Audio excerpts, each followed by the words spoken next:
and exile. May the words of my mouth and the meditations of all our hearts be acceptable to you, our rock and our Redeemer. Amen. Jerusalem, your homeland, the familiar place where life is predictable and comfortable. Babylon, the place you are forced to go when Jerusalem is taken away from you, a place of exile, where you end up when you can't get back to Jerusalem. Zhongyang has been living in Babylon for over 60 years, and this is his story. On this day in 1911, 14 years before Zhongyang was born, revolutionaries triumphantly overthrew the Emperor of China and began the hard work of building a great modern nation. When Zhongyang was 19 years old, he joined this historic effort. He joined the Chinese nationalist military, working to unite the nation under one vision of a grand, self-ruling future. Zhongyang was supposed to be a part of this historic work. His small contribution was supposed to be celebrated in the history books and monuments of China's statehood. But in 1949, when Zhongyang was 24 years old, the Chinese Communist Party defeated the great Chinese nationalist military. And young Zhongyang was ushered onto a boat, and along with the glorious Chinese nationalist government, Zhongyang was taken away from Jerusalem, away from his homeland, away from his beloved mother and sister, away from the dream of the great nation he was working to build up for them. And he was taken into Babylon, onto the island of Taiwan. When the Chinese nationalist government arrived in exile in Taiwan in 1949, the officials were convinced that they were only visiting. They were regrouping for a few years until they could win back China in glory. And so Zhongyang waited in Babylon. For 35 years, he waited in Babylon. Zhongyang's story of migration is not unique. Almost every person in this room, I'm willing to bet, can tell some family story of a journey from Jerusalem to Babylon. A story of immigration, migration, deportation, subjugation. A story of when we or our parents or our grandparents or our great-grandparents were made to leave a homeland by violence, slavery, or poverty, made to go into a foreign place, a Babylon. So Jerusalem and Babylon are a part of our stories. And of course they are a part of our great story, our biblical story. 2 weeks ago, I talked about Jeremiah. Some of you may remember. 2 weeks ago, we found Jeremiah sitting in Jerusalem while the city was under this horrible siege by the Babylonian army, and the city was about to fall to the Babylonians, and the people were about to be gathered up and deported to some unknown, foreign Babylonian place. Well, today, we hear the story of the people who were deported before that siege. We hear the story of a first batch of people who were snatched from their homeland in Jerusalem and taken into these foreign Babylonian cities. Now, the first batch of people who were taken into the exile were the great elites of Jerusalem. They were the royalty, the generals, the priests, the artists. And as they emerged out of their caravans in Babylon and stepped onto this foreign soil, they looked up and around them at all these strange buildings and all these strange faces. and they clenched their sons and daughters close to them as they watched foreign kids playing foreign games in these dangerous foreign streets. All around them, people were speaking a language they did not know, and perhaps worst of all, they looked into the faces of the people of Babylon, and those faces stared back at them and saw not royalty and generals and priests and artists, but those Babylonian faces looked back at them and saw only illiterate, exotic, and potentially threatening foreigners. And their first thought was, we're only visiting. We'll regroup for a few years until we can win back our country in glory and finish building up the nation we started. And so they waited in Babylon for the day when they would return to Jerusalem.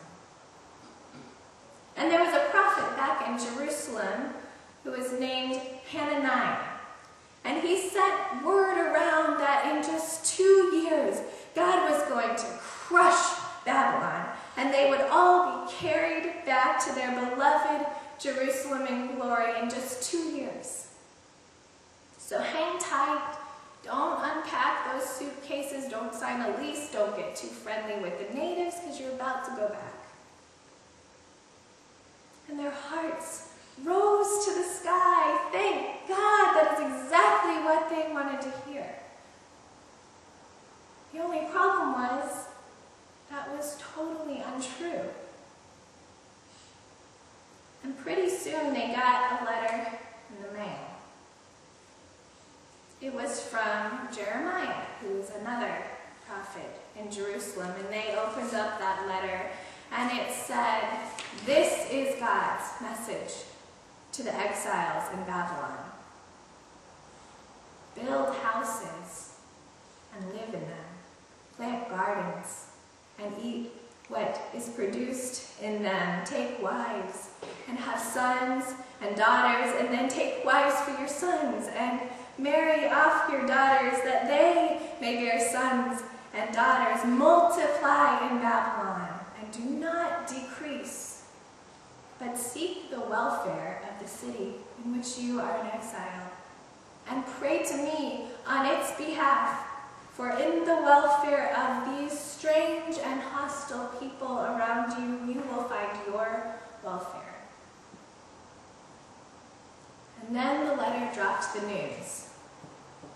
Because you will be in Babylon not for 2 years, but for 70 years.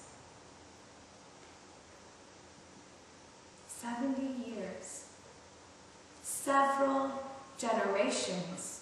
Almost every one of you will die in this foreign place, and while your children and grandchildren may get to see Jerusalem, you will never see Jerusalem again. Their hearts must have sunk all the way into their feet and made dents in that hard foreign ground. 70 years. But you know, at some point, those exiles picked up their hearts from the ground, and a few of them started to buy houses. And then some of them got married, and then the kids got married, and they had babies, and after a while they sat out in their Babylonian gardens with their Babylonian neighbors, watching their grandchildren playing and prospering together. And they found, like so many immigrants do, that in the end, their hearts and their families did not decrease in Babylon, but by the grace of God, they increased. And in the welfare of these strange and foreign people, they found their welfare. Zhongnao, too, came to love his Babylon, Taiwan. After his military service, he became an ordinary accountant in a university. And there, after more than 30 years in Babylon, he met an American woman, and they got married. Had a daughter. The daughter was me. I was born during my father's 34th year in Babylon. Our family left Taiwan the next year, fearful that we would be separated in the confusion of Taiwan's martial law and its paranoia about communism. And so, my father entered his second Babylon in the United States, where not only the land, but the people and the government and the language and the culture were all foreign to him. And in the welfare of the United States, again, my father found his welfare. Today, in my father's 61st year away from his homeland, he lives in a new Babylon, a new kind of exile. But this time it is not a place. You see, Babylon is not just a place. Babylon is any situation in which you have been taken away from something familiar into something strange and foreign, and you can't go back. If you've ever gotten a diagnosis that ripped you away from the comfortable Jerusalem of physical and mental health, plunging you into a world of doctors and treatments and hospitals and therapies, that is a kind of Babylon. If someone you dearly loved and depended on is gone, and you are forced into the strangeness of a life without that person, that is a kind of Babylon. If you have been a victim of violence, your Jerusalem may have been a place where life feels safe and controlled, but now you are in Babylon, a world that requires more courage than you had imagined. Today, my father lives in a Babylon of old age. His Jerusalem was living independently, and I know that he longs to go back there. He used to be able to do whatever he wanted, whenever he wanted. He used to be able to fix any ailment with Chinese medication or remedies. He used to be able to take walks all the way across town, live in a 2-story house, cook his own meals. That independence was a kind of Jerusalem, a homeland for him. But in the last few months, he has been plunged into the unfamiliar and foreign world of hospital stays and helplessness and immobility. He will likely never return to his home. He'll likely never cook a meal for himself again. He'll likely never take another walk across town.